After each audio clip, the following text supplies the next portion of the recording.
Good morning friends. हमारे special session जज्बा जीत का जो कि हमने शुरू किया है HCS 2021 के लिए। HCS 2021 का एग्ज़ाम होगा 12 सितंबर को। HCS हरियाणा का वो एग्ज़ाम जिस एग्ज़ाम से आप बन सकते हो DSP STM तहसीलदार।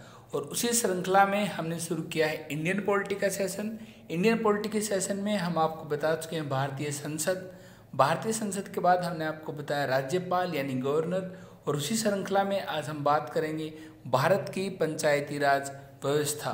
हम आपको बताएंगे भारत की पंचायती राज व्यवस्था को किस संविधान संशोधन से मिला दर्जा, भारतीय संविधान में कितने स्तर में विभाजित है भारत की पंचायत, और बताएंगे साथ ही हम किस अनुच्छेद द्वारा निहित आरक्षण मिला हुआ है अनुसूचित जनजाति और महिलाओं को पंचायत में।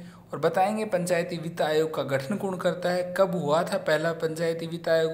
और बताएंगे 74वें संशोधन अधिनियम के बारे में जिससे जोड़ी गई थी भारत में शहरी स्थानीय निकाय। और बताएंगे क्यों जोड़े गए भारतीय संविधान में दो शेड्यूल 11 और शेड्यूल 12, और समझाने की कोशिश करेंगे एग्जामिनर आपसे एग्जाम में कैसे क्वेश्चन पूछेगा।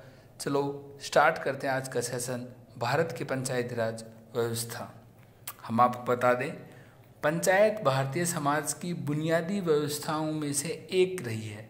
जैसा कि हम सब जानते हैं महात्मा गांधी ने भी पंचायतों और ग्राम गणराज्यों की वकालत की थी। और स्वतंत्रता के बाद समय समय पर भारत में पंचायतों के कई प्रावधान किए गए और 1992 में के 73वें संविधान संशोधन अधिनियम के साथ इसको अंतिम रूप प्राप्त हुआ। यानी कि भारत में पंचायतें तो 1959 से शुरू हो गई थी। आपने अक्सर सुना होगा कि सबसे पहले पंचायत राजस्थान के नागौर जिले में हुई थी 1959 में। लेकिन वो पंचायतें राज्य स्तर पे थी, केंद्र सरकार से कोई किसी प्रकार से प्लानिंग से नहीं थी। और 1992 में 73वें संविधान संशोधन से इन्हें संवैधानिक मंजूरी मिल गई कि अब पंचायतें बाध्य हैं, पंचायतों के लिए अलग से वित्त आयोग होगा, अपना अलग से पंचायतों की शक्तियाँ होगी। वो मिला था इन्हें 73वें संविधान संशोधन अधिनियम से। एग्जाम में अक्सर क्वेश्चन आता है किस संविधान संशोधन से पंचायतों को संवैधानिक दर्जा मिला। आपका आंसर होगा 73वां संविधान संशोधन। कब मिला? 1992 में। और किस अनुच्छेद में निहित है पंचायतें निहित हैं अनुच्छेद 243 में। बात करें हम अधिनियम का उद्देश्य पंचायती राज की 3 स्तरीय व्यवस्था प्रदान करना था। जो अधिनियम था उससे पंचायत की 3 स्तरीय व्यवस्था प्रदान, जिसमें ग्राम पे स्तरीय पंचायत होती है, फंड यानी ब्लॉक पे स्तरीय पंचायत होती है, और वहीं जिला पे यानी 3 भागों में विभाजित है ग्राम पंचायती राज, ग्राम, ब्लॉक और जिला। वहीं 73वें संविधान संशोधन अधिनियम की कुछ विशेषताएं की बात करें हम तो ग्राम सभा गांव के स्तर पर उन शक्तियों का उपयोग कर सकती है और वैसे काम कर सकती है जैसा कि राज्य विधानमंडल को कानून दिया जा सकता है। प्रावधानों के अनुरूप ग्राम मध्यवर्ती जिला स्तरों पर पंचायतों का गठन प्रत्येक राज्य में किया जाएगा, ये बताया गया है 73वें संविधान संशोधन में। एक राज्य में मध्यवर्ती स्तर पर पंचायत का गठन 20 लाख से अधिक आबादी वाले स्थान पर नहीं किया जा सकता। पंचायत की सभी सीटों को पंचायत क्षेत्र के निर्वाचन क्षेत्र से प्रत्यक्ष चुनाव द्वारा निर्वाचित व्यक्तियों से भरा जाएगा, यानी पंचायत के लिए होंगे डायरेक्ट इलेक्शन। इसके अलावा हमने आपको बताया कि भारतीय संविधान में पंचायतों के बारे में दे रखा अनुच्छेद 243 के बारे में एग्जाम पॉइंट से इम्पोर्टेंट है। वहीं अनुच्छेद 243 के सब क्लोज डी में दे रखा है अनुसूचित जाति अनुसूचित जनजातियों के लिए सीटों को आरक्षित किए जाने की सुविधा। प्रत्येक पंचायतों में सीटों का आरक्षण वहाँ की आबादी के अनुपात में होगा।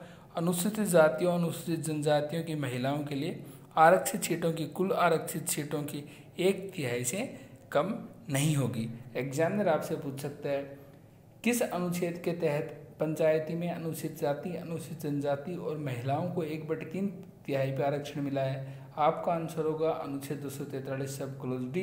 भारत के संविधान में किस संविधान संशोधन से जोड़ी गई थी पंचायती? आपका आंसर होगा 73वां संविधान संशोधन। वहीं नया कौन सा शेड्यूल जोड़ा गया था पंचायत के लिए? आपका आंसर होगा 11 शेड्यूल, क्योंकि जब भारत का संविधान बना तो संविधान में 8 शेड्यूल थे। पहला शेड्यूल पहले संविधान संशोधन से जोड़ा गया, दूसरा एंटी डिफेक्शन लॉ के लिए जोड़ा गया, और तीसरा जो शेड्यूल जोड़ा गया था वो जोड़ा गया था पंचायती राज के लिए। इसके अलावा पंचायत का एक वित्त आयोग होगा जिसकी स्थापना राज्यपाल करेगा। ये निहित है पंचायती राज के अनुच्छेद 243 में। 243 243 डी एग्जाम पॉइंट इसे इंपॉर्टेंट है, आप फिर से रिवाइज कर लेना। 243 डी में दे रखा है महिलाओं के और अनुसूचित जनजातियों के आरक्षण के लिए। वहीं 243 में दे रखा है पंचायती वित्त आयोग के बारे में। संविधान के लागू होने के 1 वर्ष के भीतर ही 73वें संविधान अधिनियम 1992 पंचायतों की वित्तीय स्थिति की समीक्षा और उस पर राज्यपाल की सिफारिशों को भेजने के लिए एक वित्त आयोग का गठन किया गया था। अब बात करें भारत में शहरी स्थानीय निकाय के बारे में। समकालीन समय में जैसे कि शहरीकरण हुआ और वर्तमान में इसका तेजी से विकास हो रहा है, वहीं शहरी शासन की आवश्यकता अनिवार्य है जो ब्रिटिश काल से धीरे धीरे विकसित हो रहा था और स्वतंत्रता के बाद इसे आधुनिक आकार ले लिया। और 1992 के 74वें संविधान संशोधन अधिनियम के साथ शहरी स्थानीय प्रशासन व्यवस्था को संवैधानिक मान्यता प्राप्त की, यानी नगर पालिका जो आज बनी वो 74 जो मान्यता प्राप्त मिली जो शहरों में बनती है उसे 74वें संविधान संशोधन से मिली। वहीं पंचायतों के लिए 73वें संविधान संशोधन, और दोनों ही निहित है अनुच्छेद 243 में। बात करें कुछ 74वें संशोधन अधिनियम की विशेषता के बारे में, तो प्रत्येक राज्य में इनका गठन किया जाना चाहिए।